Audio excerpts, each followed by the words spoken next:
All right, time for the initial friend zone video camera turnaround. I don't know. Behind the camera. The camera. Because you're behind the camera. I'm behind the camera. This is our first ever. We're kind of flipping the camera onto Kirstie, the asker of the first week's questions. Mm-hmm. Now she's going to participate by answering my 3 questions. Ooh, they're on Post-its. It's so fancy and high tech. What can I say? My mother has Post-its. Okay. First question. What will always make you cry? Always make me cry. What will always make you cry? Like, without fail. The running joke is everything. It's between you and me, yes. No, between you and me and everybody. Oh, okay. I can honestly find ways to cry. I cried a lot of things. Without fail. Like there's never been a time in your memory you can remember just like not crying at this one thing. Anytime there's any kind of like proposal videos, military dads surprising their kids coming home. Oh my gosh, I just. Bleh. And Titanic. I was, and I almost didn't ask this question because like she's just gonna say Titanic. But it's the truth. It's the truth. And then I always cry at weddings, whether I know the person really well or not. Because if I'm crying at a wedding for someone that I know, it's because I love them and I'm so happy that they're happy. And if it's someone that I don't know, I'm thinking, oh my gosh, they found their person.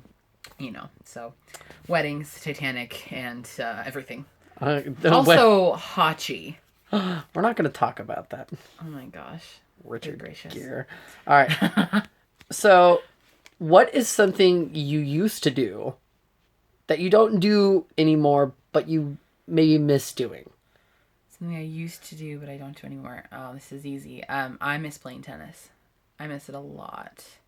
I played all throughout my childhood and into my teens and early adulthood, both recreationally, in tournaments and team settings, and I loved it.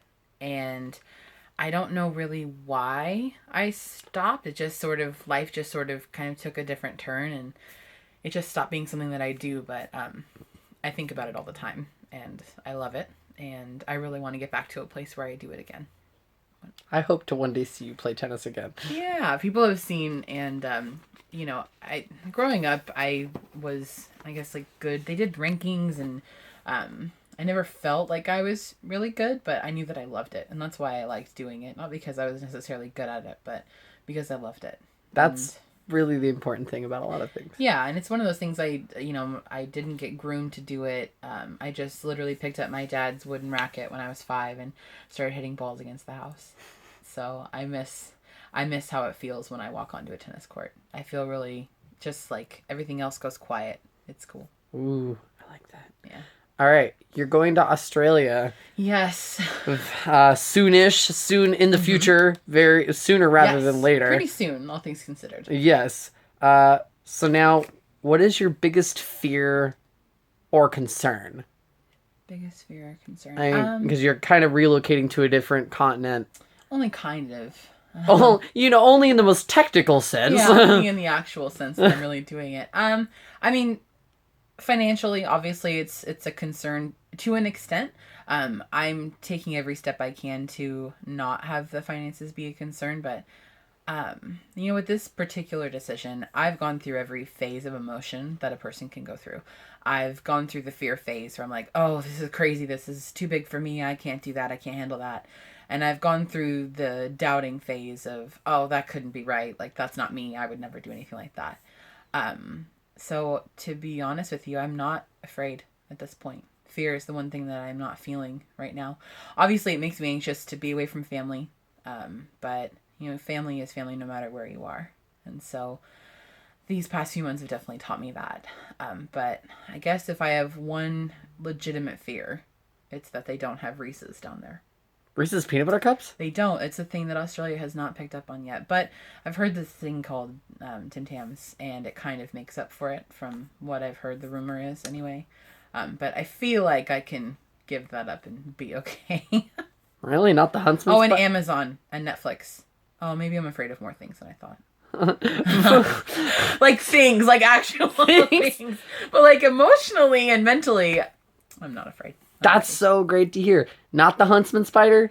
No. No matter how many times I tell you about him? Yeah, you and everyone else on the planet. Because I swear, I talk to people, oh, I'm going to Australia and I'm going to go to school and everything. And they're like, oh, let me send you this video of 14,000 things that can kill you that happen to live there. And I'm like, do you have to? Is that super necessary? Helping or hurting? Everyone at this point has said that it is definitely so.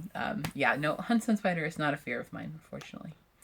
Because I'm going to take a flamethrower and... You have nothing to fear because there's the huntsman, Chris Hemsworth himself down there. Oh my gosh, that's true. And his extraordinarily handsome younger brother, who is a little more right in my age bracket. But, yeah, he's mediocre. But no, besides... He's all Miley's. I couldn't do anything. All right. So thank you, Kirstie. This is wonderful. Of course. Thank you. I'm so excited to get to ask you questions, but thanks for giving me a shot. You're welcome.